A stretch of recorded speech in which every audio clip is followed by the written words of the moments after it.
Hello bookworms, I'm Becca and today I am doing my little wrap-up video for the project that I'm working on this year, #clear the shelves. If you guys can't tell by the title of this video, my challenge for March was to read the red books on my shelf. Now typically I would have vlogged this process because that's what I did in February. That's what I attempted to do in January, but it didn't work out. Well, March didn't really work out either.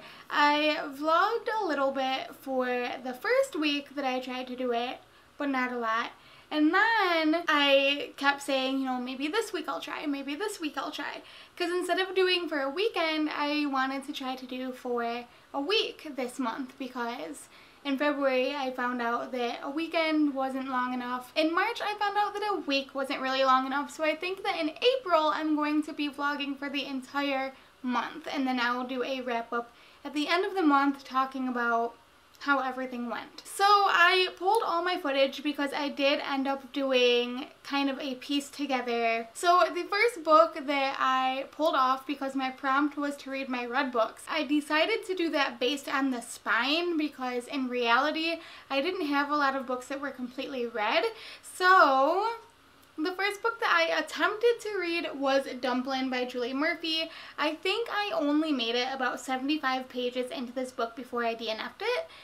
In my opinion, the plot was just so slow and nothing was really happening. I don't know if it gets better as you read on, but I was devastated because Ramona Blue is one of my favorite books. It's by the same author. Dumplin is her debut novel though, so I'm wondering if that could be the issue. And then as she's done more books, her writing has obviously improved because I really liked Ramona Blue. So I am really sad that I didn't end up liking Dumplin. Let me know down below in the comments if you do enjoy this book and why. Maybe I'll pick it up again, but so far this one was a bust for me. And that was really hard because I have yet to DNF a book in this project, so I wasn't quite sure what to do. So I decided what I think I'm going to do going forward for the rest of the year is that if I do have to DNF a book, I think I'm going to save all of those books and then at the end of the year do a big unhaul of all of the ones that I DNF'd. So Dumplin is the first one that I had to DNF for that. The second book that I ended up reading, I have it right here, I actually picked up at the bookstore. That was when I was reading Dumplin. I'm like, I just need to get another book. And it was one that I had been eyeing for a while, so I decided to just go ahead and grab it and give it a try, and it was Monday's Not Coming by Tiffany D. Jackson. This is a young adult thriller. I say thriller in quotations because I don't know if I would technically categorize this as a thriller. It has some components of a thriller, but I think overall it could also just be a really dark contemporary. But the basic premise of this book is that Claudia has come back from a summer away before she is starting middle school, I believe, and realizes pretty quick that her best friend Monday has gone missing. But no one seems to care except her, which is already a little bit shady. And nobody cares except her until the following year.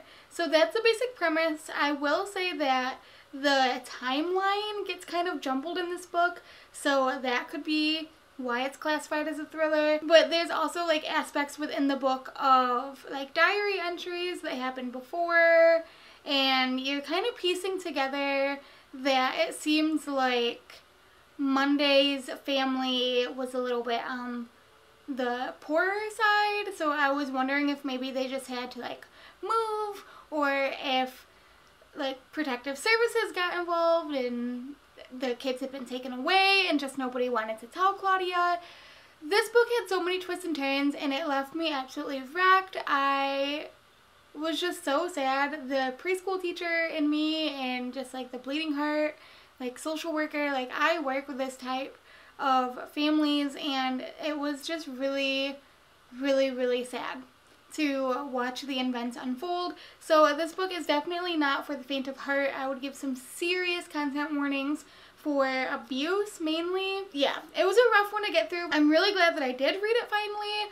I remember when it first came out, but I haven't seen too many people talking about it, so I definitely think this is one that needs to be talked about a lot more.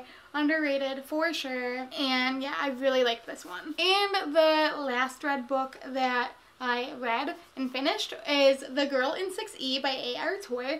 This is completely different than any other book that I typically read. This is an adult thriller. It centers around our main character who has homicidal ideations, so she has chosen to isolate herself in her apartment for the safety of those around her, and so she works as a cam girl. And I will just say that this book is very sexually explicit, and that is not my cup of tea at all. It was difficult for me to read those parts. I had to gloss over some parts to get to the actual plot, so this has been on my shelf for a long time too, and I am glad that I read it, but I think that I ended up giving this one about 3 stars because it's not something that I would typically read, so I just didn't love it that much. It was a little bit too unsettling for me, and I do think that this is the first book in at least a duology, because it says #1 on Goodreads. So seeing how like everything was tied up in this one, I kind of do want to continue on with the series just because I'm not sure how a sequel could be made from this book. Everything was tied up pretty well in my opinion. I don't think that I'm gonna continue on, but I'll probably just like read some reviews or something to figure out what was going on in the story. So I gave this one 3 stars. I think I gave Monday's Not Coming 4 or 5 stars, and obviously I DNF Dumplin. So those are the 3 books that I got through in March, and I will say that it did take me the majority of the month to get through them. Like I said, I started Dumplin and didn't really love that, so that took me like about a week to decide to DNF, so I thought I would start fresh, and it just kind of snowballed from there. So I'm really hoping that going forward I will be able to vlog more throughout the month and continue on this project because I'm having a lot of fun. I'm finding it really interesting, and I'm interested to see what the data shows at the end of the year because I am continuing to buy books, so I don't know if the data will end up roughly the same, which is unsettling, but it is what it is, and then that will be something to look at in the future. So sorry if this was not exactly the video that you were hoping for, because I vlogged off and on and I just could not piece together a good enough video with the footage that I had. So I'm hoping, like I've said, that doing it throughout the month instead of a constrained time frame of a weekend or a week will yield some better footage, and hopefully I'll read a little bit more. So I'm looking forward to having that all play out at the end of this month, the end of April. If you like this video and you like this project idea, give this video a thumbs up and hit that subscribe button down below to see more bookish videos and see how the rest of the year unfolds for this hashtag Clear the Shelves challenge. That's all I got for you guys today, and I will see you next time. Bye!